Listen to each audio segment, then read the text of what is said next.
Virginia. Čo je? Virginia, Maddy. Budem colníkom. Ale. Budem mať vlastný časopis. Mecenášom mi bude sám prezident. Ale čo to vraví? Počúvaj, ale radšej si sadni si. Vieš, kto je prezidentom? John Tyler. A vieš, že jeho syn Robert Tyler obdivuje Edgara Poea? A že tento obdiv môže znamenať miesto colníka, časopis Maddy, ktorý sa bude volať... Čo to vravíš, synček? Ako počuješ, pôjdem až do Bieleho domu, chápeš? Až do Bieleho domu. Prezident prejavil o mňa záujem, chápeš, aké je to úžasné? Mamička moja, bude mať vlastný časopis, financovať ho bude istý Clark. Vo Washingtone už o všetkom rozhodli. Virginia! Eddie!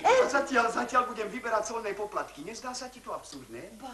Je to aj absurdné, ale dá sa z toho vyžiť. A budem mať dosť voľného času, budem písať, Maddy, budem písať, kým sa moje meno nebude hviezd dotýkať. Vo Washingtone získam subskripcie, stovky, tisíce subskripcií. Všetci si budú musieť predplatiť môj časopis. Minister, úradníci, adjutant, prvá dáma, vrátnici, Maddy.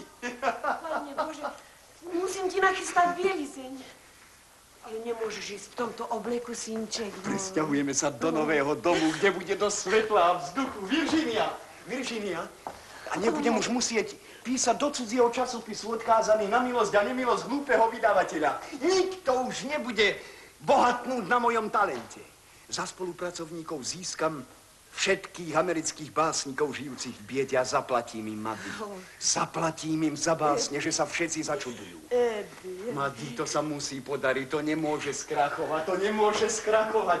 Virginia? Išla sa prejsť. Musí už každú chvíľu prísť. A tam ide.